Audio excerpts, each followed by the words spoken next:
زما عزتمندو محترمو د ټولو نه اول د خپل طرف نه زه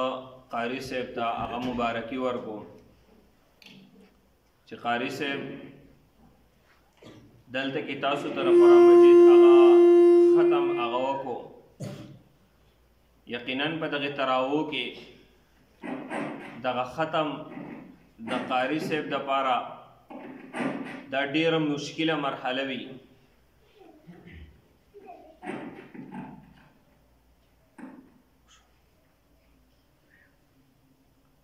ځکه یو طرف ته په قاري صاحب باندې د قرآن مجید هغه بوج وي چې دغه قرآن مجید هغه د کم سپاره وي، دغه سپاره د یاد کړی وي، د په دغه تراو کې هغه خپل مخې ته چې دی نو هغه ساتي په ذهن کې مستحضر ذهن د سوچ اخوا دیخوا چې دی نو هغه نشي تللی، د سوچ په دغه یو طرف ته وي چې زمانه دا آیات دا ګډوډ نشي، دا تلاوت هغه زمانه خطا نشي. او دا قدرتی خبره د انسان چې کله په مانځه باندې ودرېږي شیطان په ده باندې چې دی نو هغه حملې کوي، وسوسې غورځوي، نو خلک په دې مانځه کې چې دی نو هغه سوچونه شروع کړي. خو په دې قاري صاحب باندې دومره بوج وي په دې تراو کې چې دې سوچ ته هغه نه وزګارېږي، بلکې د سوچ چې دی نو هغه صرف او صرف قرآن مجید طرف ته وي. نو یو بوج خو په ده باندې دا وي. دویم بوج په ده باندې هغه د 20 رکاتو چې دی نو هغه د حسابي چې چېرته دا رکاتونه هغه زه 18 ونه کمه، چېرته یې چې دی نو هغه زیات ونه کمه، چېرته چې دی نو په یو رکات باندې کښېننمه، چېرته 3 رکاته چې دی نو هغه ونه کمه. دویم بوج په ده باندې چې دی نو هغه د رکاتونو د حساب لګولی وي. دریم بوج په ده باندې چې کم دی دا 20 رکاته دا مونځ کوي، په دې کې دا ودرېدل ني، دی رکو له ځي، دی سجدې له ځي، کم دغه ظاهري ستړې ده، بل بوج په ده باندې هغه دا وي. نو په ده باندې ډېر بوج وي، خو د دغې بوج باوجود کله چې رمضان راشي نو په هر جماعت کې د قاري صاحب خواهش دا وي، د مقتدیانو نه تپوس کوي چې آیا مونږ دا ختم وکړو که ونه کړو، آیا دا مقتدیان دې ته تیار دي او که نه دی. قاري صاحب خو ورته تیار یي، خو د خپلو مقتدیانو نه تپوس کوي تاسو ورته تیار یئ که نه. نو د ټولو نه اول چې په مسجد کې څوک تراو د ختم ته تیار وي هغه هم دقه قاري صاحب وي، حالانکې د ټولو نه زیات بوج هغه په ده باندې وي، خو بیا هم د ټولو نه اولنی فرد چې دغې ختم ته کم تیار وي هغه هم دغه قاري صاحب وي. نو یقینا چې د مبارکبادۍ اولنی حقدار هغه دغه قاري صاحب دی چې ده ته مبارکي هغه ورکړی شي. ثانیاً دغه مقتدیان د مبارکۍ قابل دی چې دی خپل ټول مصروفیات هغه پرېښودلی دی، د خپل چې دی نو هغه ستړې پرېښودلې ده، د هغې پروا چې دی نو هغه نه کوي، راغلی دی قاري صاحب ته چې دی نو هغه غوږ یې ښودلی دی، هغه تلاوت چې دی نو هغه اوري. که بیا هم یو سړی سوچ وکړي قاري صاحب لګیا دی ولاړ دی، دی په خپلو ودرېدو نه پوهېږي، دی په ستړي باندې نه پوهېږي، ده ته ویل اسان شو، د اورېدل چې دی نو هغه د ویلو نه بیا مشکل دی. خو دغه مقتدی دی راغلی دی، دی ولاړ دی، دی چې دی نو هغه تلاوت اوري، ده ته به دې باندې ظاهري تکلیف رسیږي، لیکن هغه دی برداشت کوي په خوشحالۍ سره. دا د څه لپاره؟ د ثواب د حصول دپاره. یقینا چې ثانیاً دغه مقتدیان یعنې تاسو چې دی نو هغه د مبارکۍ قابل یئ چې تاسو ته هغه مبارکي درکړی شي. نو زه د خپل طرف نه اول قاري صاحب ته، دویم چې دی نو هغه تاسو ته هغه مبارکي در کوم چې تاسو د قرآن مجید چې دی نو هغه ختم وکړو. او تاسو چې نن دا کم خوشحالي ستاسو په دې مخونو باندې په دې تندې باندې هغه په نظر باندې راځي، نو یقینا چې دا د دین یو حصه ده، دا خوشحالي دا د دین یو حصه ده. یو خوشحالي هغه ده چې هغه ناجایز ده، یو خوشحالي هغه ده چې هغه داسې خوشحالي ده چې الله پاک د هغې خوشحالۍ هغه حکم کړی دی، پکار دی چې مؤمنان په هغې باندې خوشحاله شي. کم آیت چې تاسو په وړاندې ما ولوستلو،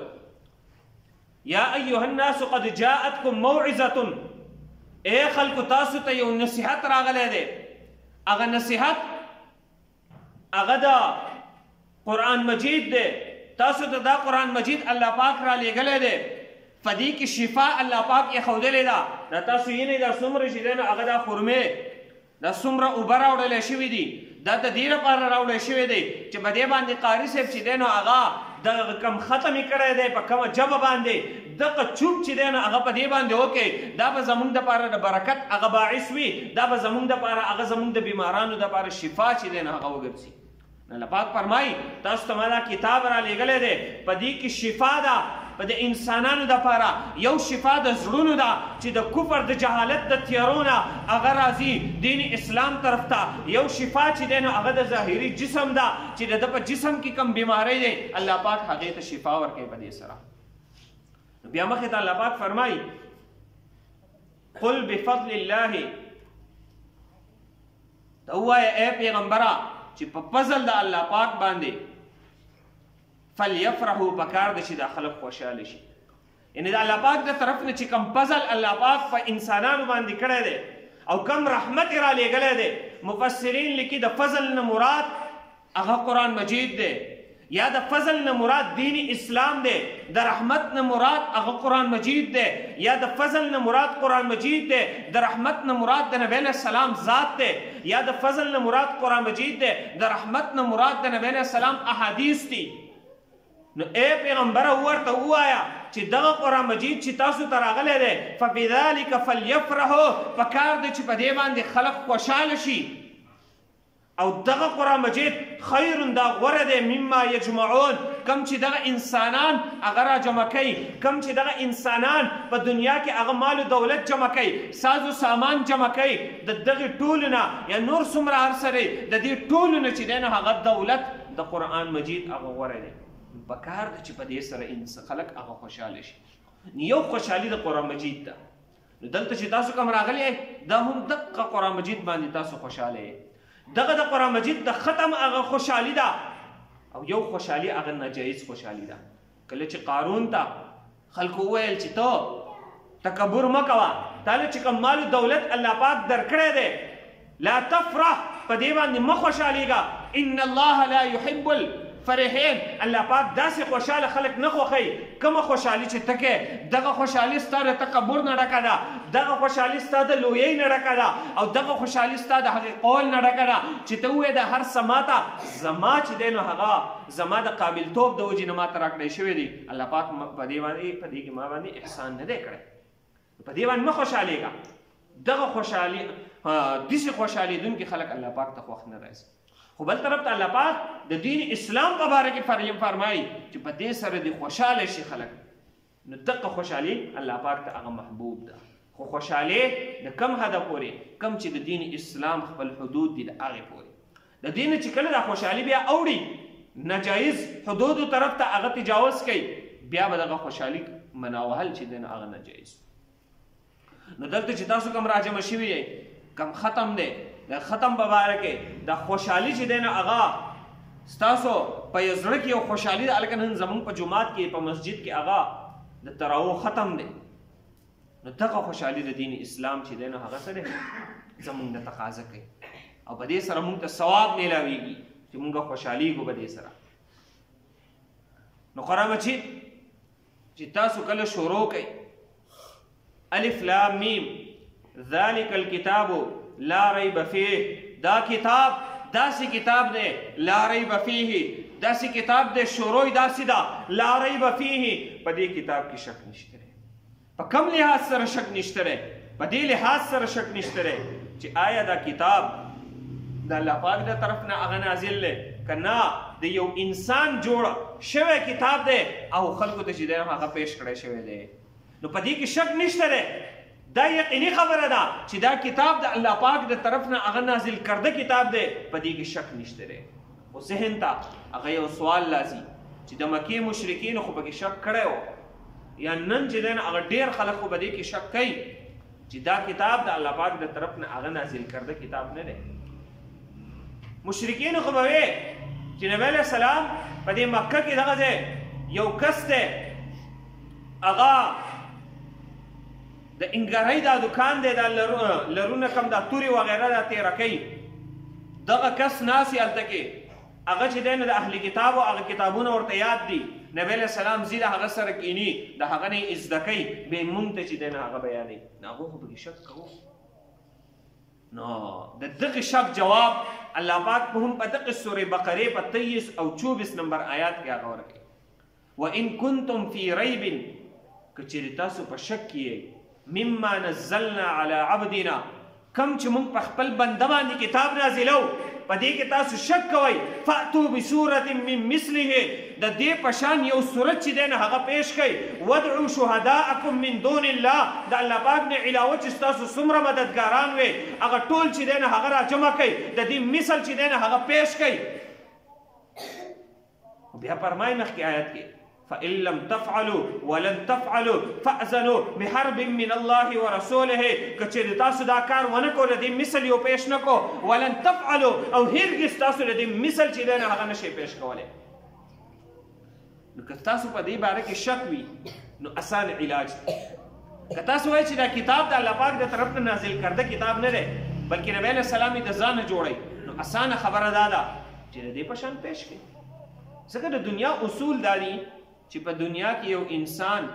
کم سیز جوړ کړی دی د هغې په شان جوړول هغه ناممکن نه دي بلکې ممکن دي او آسان دي لکه انسان جاز جوړ کړی دی نو یو جاز چې انسان کله په اول کې جوړ کو د هغې نه بعد یې څومره جازونه جوړ کړل بلکې د هغې نه یې ښایسته ښایسته جوړ کړل هلکه ګاډی چې دی نه هغه جوړ کو مخکې چې کوم ګاډی جوړ شوی د هغې نه وروسته چې کوم ګاډی جوړېږي وایي دا پکې نوی ماډل راوتلی دی د دې قیمت چې دی نه هغه ګران دی ځکه ماډل یې چې دی نه هغه نوی دی وروسته مثل چې دی نه هغه انسان پیش کوي هغه د هغې مخکینۍ نه چې دی نه هغه غوره وي نو په دنیا کې یو سړی هغه داسې دعوه نشي کولی چې ما یو څیز داسې جوړ کړی دی د هغې په شان څوک نشي جوړولی ځکه د انسان هر جوړونکی څیز د هغې مثل هغه ممکن دی هغه به بل انسان جوړولی شي بلکې د هغې نه به ښایسته جوړولی شي لیکن دا قاعده ده چې الله پاک کوم څیز جوړ کړی دی د هغې مثل تمام انسانان راجمع شي تمام جنات راجمع شي د هغې په شان نشي جوړولی که یو سړی سوچ وکړي د انسان په دې جسم کې الله پاک انسان هغه جوړ کړی دی که ټول انسانان راجمع شي ټول جنات راجمع شي یو انسان هغه جوړولی شي نشي جوړولی که ټول انسانان راجمع شي ورته ووایه یو ماشی خو جوړ کړي که نه ماشی به جوړ کړي ماشی هم نشي جوړولی چې دا په ټولو کې کمزوری چې دی نو هغه یو څیز دی هغه نشي جوړولی ولې ماشی چې دی نو الله پاک هغه پیدا کړی انسان د دې تخلیق الله پاک کړی دی نو دا قاعده ده چې الله پاک کوم څیز هغه جوړ کړی الله پاک کوم څیز پیدا کړی وي براه راست نسبت الله پاک ته کیږي ګوره انسانان چې کوم څیزونه جوړوي د دې نسبت هم الله پاک ته کیږي خو په منځ کې واسطه د انسان ده نو کوم څیز کې چې واسطه د انسان را نشي براه راست نسبت الله پاک ته کیږي د هغې مثل پیش کول چې دی نه هغه ناممکن وي په دنیا په هر څیز کې هغه سوچ وکړي اسمان دی اسمان کې سوچ وکړي د الله پاک جوړ کړی دی الله پاک فرمایي ما اسمانونه هغه پیدا کړل ځمکه مې پیدا کړه اسمانونو کې مې بیا ښایست پیدا کو ستورو سره مې اسمانونه ښایسته کړل نو څوک اسمان جوړولی شي موږ چې لږ لینټر کوو نو په هغې کې ستنې ولګو او د هغې چې دی نو هغه ډېر حفاظت کوو هلکه چېرته راټاو نه شي د دې ځمکې په شان ځمکه څوک جوړولی شي د الله پاک براهي راست الله پاک چې کوم څیزونه هغه پیدا کړی دی جوړ کړي دي د هغې په مثل باندې انسان جنات راجمع شي نشي پیش کولی دغه رنګې الله پاک خپل کتاب هغه نازل کړی دی دا د الله پاک چې دی نه هغه کتاب دی دا د الله پاک کلام دی دا د انسان هغه کتاب نه دی دا د انسان کلام نه دی د دې وجې نه انسانان د دې نه عاجزه راغلل هغه د عربو هغه فصیح بلیغ هغه خلک چې هغوی به موږ ته هغه به نورو خلکو ته هغه عجم ویل عجم چاړه ته ویلی شي وایي دا چاړهګان دی دې چې دی نه هغه خبرې ولا قدرې نه ورځي وایي موږ د عربو فصیح بلیغ چې دی نه هغه خلک یو شاعري به یې هغه ولیکله د کعبې په دیوال به یې هغه ځوړنده کړه څوک د دې مثل پیش کولی شي په میاشتو میاشتو به هغه ځوړنده وه چا به د هغې مثل چې دی نه هغه نشو پیش کولی لیکن څه وشول هغې عربو له چې نن قرآن هغوی ته هغه چیلنج ورکوي فاتو بصورت من مثله یو صورت راوړئ د دې قرآن په شان قرآن پیش کوئ که دا نشئ چلو دا نشئ پیش کولی یو صورت پیش کوئ چلو دا نشئ پیش کولی یو آیات چې دی نه هغه پیش کوئ یو آیات هغه هم تاسو نشئ پیش کولی نو چې نشئ پیش کولی نو ستاسو هغه خبره چې دا کتاب نبی علیه السلام د ځانه جوړوي په دې عربو کې یو دکاندار دی هغه ورته ښایي دا خبره باطله ده دا صحیح نه ده ځکه که صحیح وي نو مثل تاسو هم پیش کوئ کنه تاسو خو د عربو فصیح بلیغ خلک یې عتبه بن ربیعه دا د عربو د ټولو نه فصیح و دی په نبی علیه السلام پسې ولېږو لاړ شو مذاکرات وکړه نبی علیه السلام پسې راغی نبی علیه السلام ته څه وایي تا خپل دعوت پرېږده ستا د وجې نه ورور د ورور دشمن شو ستا د وجې نه خاندانونه هغه ټکراو شول قبیل پرستا اراده هغه د مال دولت وي موږ به تاله مال دولت را جمع کو که ستا اراده هغه د نکاح وي موږ به تاله نکاح چې دی نو هغه وکړو که ستا اراده د سردارۍ وي موږ به تاله عربو سردار جوړ کو لیکن د خپل دعوت چې دی نو هغه پرېږده نبی علیه السلام ورته څه جواب ورکړي نبی علیه السلام ورته د سورې حامیم سجدې آیتونه تلاوت کړل فإن أعرضوا فقل أنذرتكم صاعقة مثل صاعقة عاد وثمود دې آیت ته چې کله نبی علیه السلام راورسېد نو عتبه بن ربیعه پاسېد د نبی علیه السلام په خوله باندې لاس کېښود بس نور چې دی نو هغه څه مه وایه ویرېدو وتښتېدو د هغه ځای نه کله چې خپلو ملګرو ته لاړ قریش ابو جهل هلته په تمه ناست و عتبه او شیبه په تمه ناست ول چې څه خبر به راوړې د نبی علیه السلام سره مذاکرات کړي دي خبره به جوړه شوې وي واپس چې راغی د هغه په مخ باندې د یرې اثرات وایي ما نن داسې کلام واورېدو چې هغه کلام د انسان کلام نه دی هغه کلام د الله پاک د طرف نه کلام دی د انسان خبرې دا نه دی هغو ته پته وه ګوره یو سړی په څه باندې پوهېږي هغه د یو څیز د حقیقت نه هغه خبرې وي لکه یو زرګر دی هغه د سرو زرو په هر څه باندې پوهېږي که مونږ وګورو مونږ پرې نه پوهېږو نو د نبی علیه السلام په دې کلام د فصاحت بلاغت باندې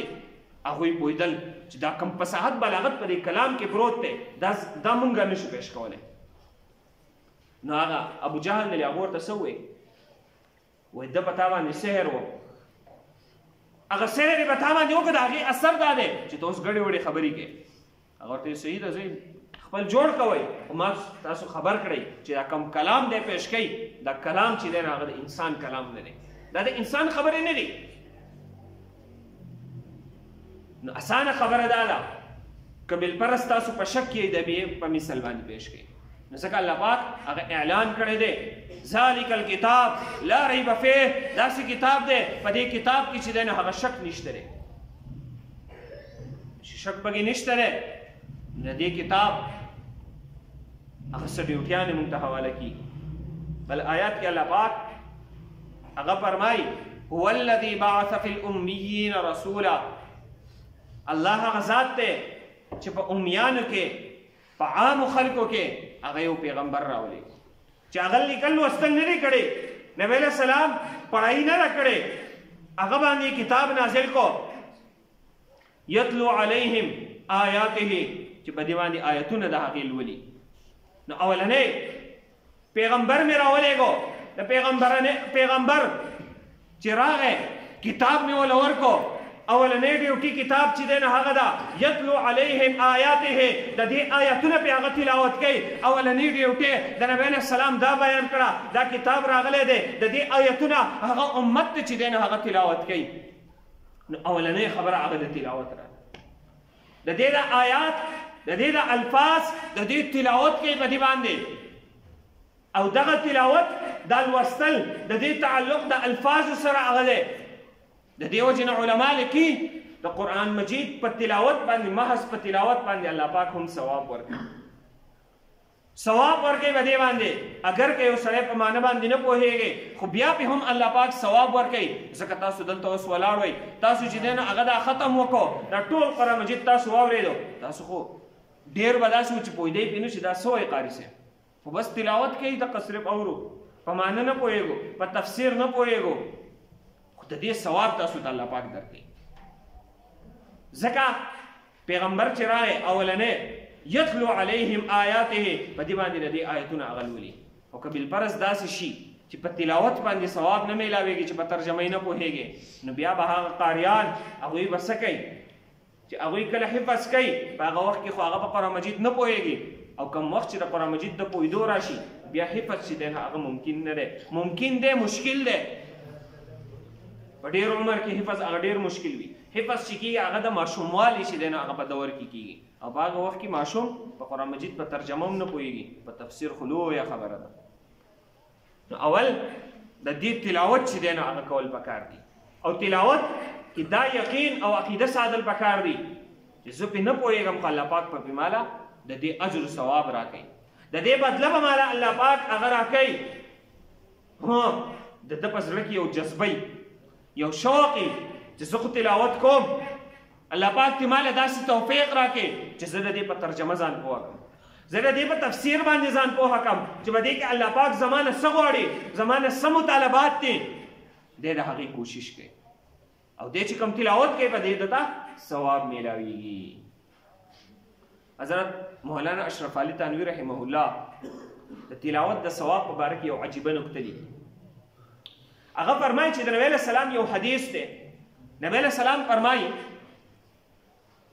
چې د قرآن مجید په هر حرف باندې الله پاک 10 نیکۍ ورکوي، په هر حرف باندې 10 نیکۍ هغه میلاویږي.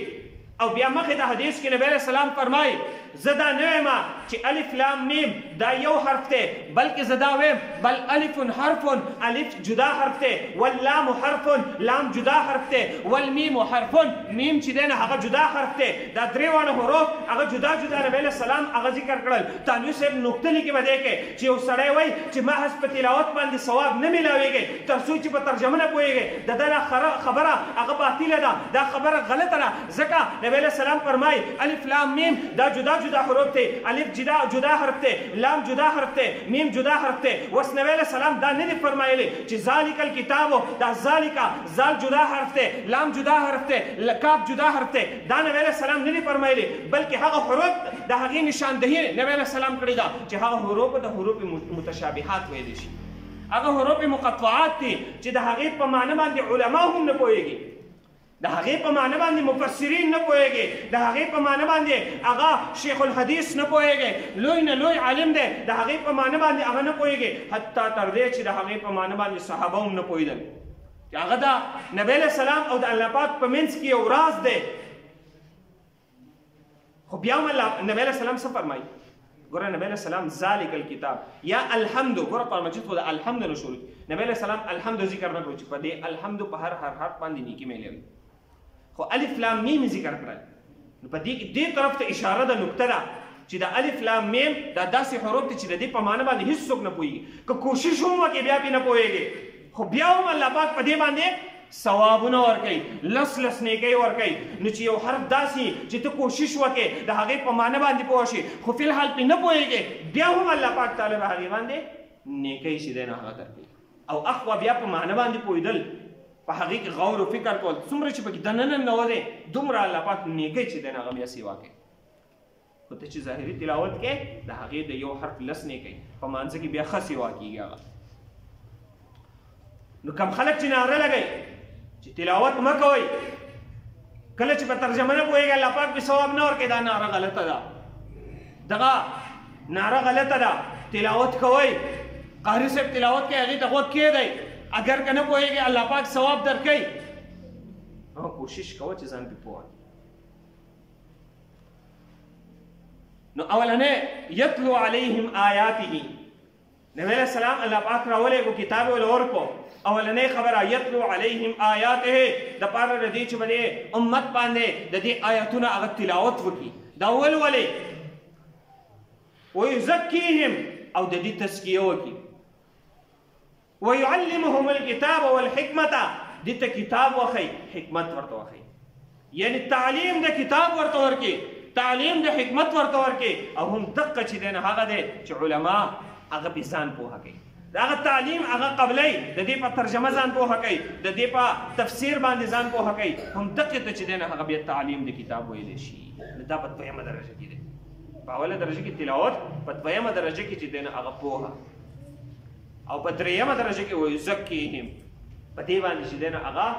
د دې تزکیه په دې باندې کول. تزکیه پاکۍ ته ویلی شي، دغه پاکي بیا دوه قسمه ده، یو ظاهري یو باطني. خپل ظاهر په پاک کا، په دغه تعلیم د کتاب باندې ظاهر پاک کا، خپل منځ په صحیح کا، خپل روزه په صحیح کا، خپل حج په صحیح کا، خپل زکات په صحیح کا، خپل عبادتونه ظاهره دا ټول به چې دین هغه صحیح کا. د ظاهري چې دین هغه تزکیه ده. یو باطني تزکیه ده، خپل باطن په پاک کا، خپل عقیده په صحیح کا. د دین علاوه د عقیده نه علاوه چې کم دی صبر چې دی نه هغه ازدکه به دی سره، شکر چې دی نه هغه ازدکه، حب لله د الله پاک محبت په ازدکه، د رسول محبت په چې دی نه هغه ازدکه. دغه باطن په بیا پاک کا. او د دې مثال مولانا احمد علي لاهوري رحمه الله مثال پیش کړي. مثال داسې پیش کړي، یو سړی دی هغه ځان له یو کارخانه لګولې ده، د رنګونه جوړی پدې کې، د رنګونه جوړی. نو د رنګ جوړ کی، د دا رنګ ویسی دکاندار لا، دکانداري خرڅي. دکاندار بس یو کس راشي رنګ تی ویسی هغه دیوالونو لور کوي. نو دا درې قسمه خلک شو. مولانا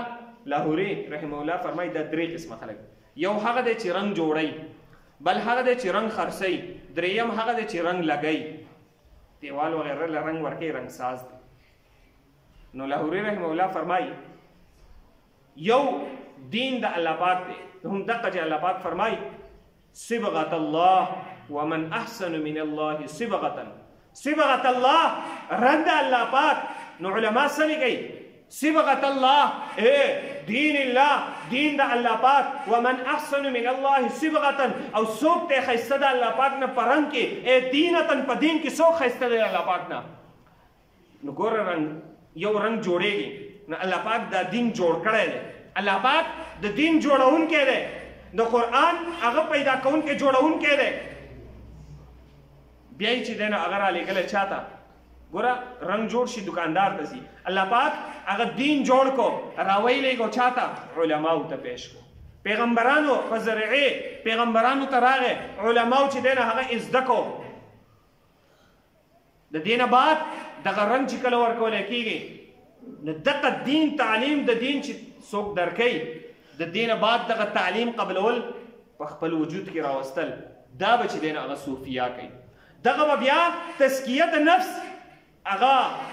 په هغې سره کېږي چې یو مرشد دی، هغه تا چې دی نو هغه د هغه سره بیعت یې، هغه ستا چې دی نو هغه تزکیه د نفس کوي، هغه تا ته چې دی نو هغه ښوونه ښایي، تا ته یو طریقه درښایي، په هغې په ذریعې سره د دې دین اسلام دا رنګ چې دی دا په تا باندې چړاویږي. نو د دین اسلام دا رنګ په تا باندې درخرڅ کو، تا ته درکو چا دغه علماو، خو ستا په دې وجود باندې چې چړاوی دا به هغه بزرګان وي، دا به هغه شیخان وي، دا به ستا په وجود باندې هغه رنګ چې دی نو هغه چړاوي. نو اول تلاوت د کتاب، دویم په دغه کتاب باندې پوهه ده، دریم د دغه کتاب هغه تعلیمات په خپل وجود باندې هغه جاری کول دی. دغه درې کارونه چې هغه کله مونږ وکړو، دغه چې دی نو هغه د قرآن تقاضا ده، دغه به مونږ هغه چې دی نو هغه پوره کړو. دا درې کارونه هغه مونږ خپل کړو. الله پاک ته د عمل کولو توفیق راکړي.